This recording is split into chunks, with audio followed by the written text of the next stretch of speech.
In this lesson, we are going to start making the website for this store called Modern Habitat, and it is essentially a IKEA style store full of home goods of a wide variety. You can see all the categories at top. And the point of these lessons is to really show you guys that this branded niche dropshipping approach works with a wide variety of niches, not just clothing and apparel, which is what most people tend to try to focus on. This store has over 400 products that I found from AliExpress. You can see these look really, really cool, have some awesome creative assets. That's going to go a long way to building success. And whoa, I don't know if you guys just saw that one, but I just noticed that there's that dirty logo right over there on this photo. So clearly my team wasn't too purposeful here. I'm going to have to give them a little lecture, but you all know how to clean the products and clean these images to make them look professional.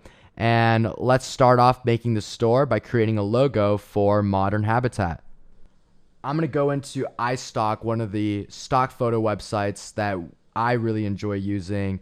That has great logos, and I just typed in home logo, right? It's that simple. You go on Fiverr and pay someone $40, $80 and wait a week for them to deliver this, and they're probably just gonna find a generic logo from a site like this one as well. And you can see there's over 1,000 pages full of these logos. You could browse all you want on these pages, but honestly, at some point, it's you that's executing the brand. A logo, it just really has to pass the criteria I explained in an earlier lesson. No need to overthink it, and this one looks just fine.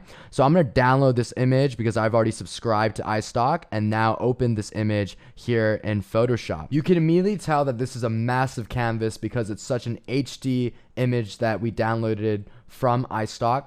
So I'm going to change this canvas size to something that's a little bit more reasonable. And for logos, you're really going to want to go with a 1500 by 600 pixels. Make sure it's pixels and not any other dimension. So we're going to squeeze this logo down. And of course, it looks super tiny. So why don't we zoom in and just make some adjustments so this thing is easier to work with. With District Theme, remember, logo should be 1500 by 600 for the canvas size. I'm going to make sure that this thing is centered. So why don't we adjust it and move it a little bit over there. And you can see that there's a lot of transparent space around this logo. And the color of the website I'm building is going to be white.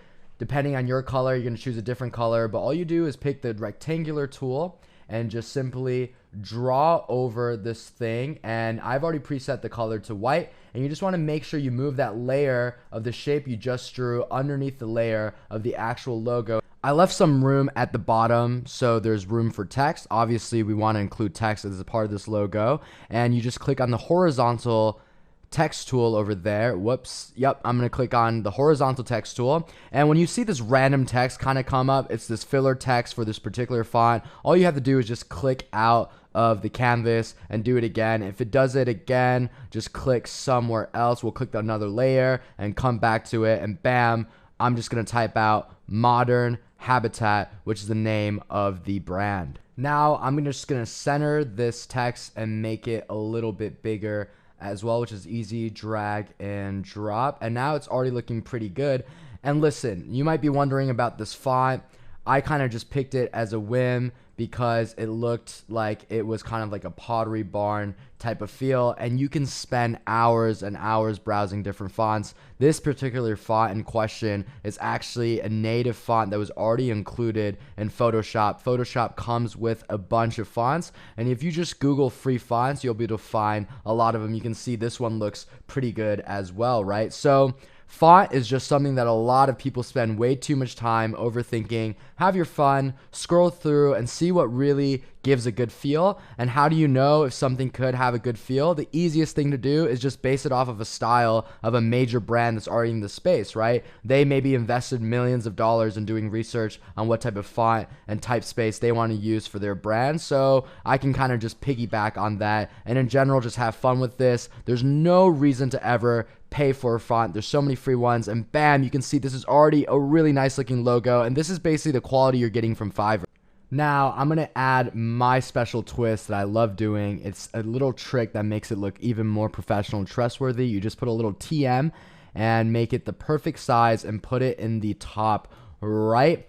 And something I want to remind you of is it's completely legal to do this. TM just means that you believe this logo is your intellectual property. What you can't do is put a little R in a circle, because that means you've actually registered the trademark for intellectual property. But this is something you can do, and it's a trick that really brings a lot more trust to the consumer. So I don't want you to ever pay for a logo from Fiverr or Upwork. The final step that we have to do on Photoshop is using this handy dandy crop tool. And I'm just going to make this thing very snug around the text and as well as the image on top. And the reason I'm doing this is because I want to eliminate the extra white space so that when we are uploading it onto Shopify, it fits perfectly. And with that said, let's go over to Shopify and upload this logo to the actual district theme.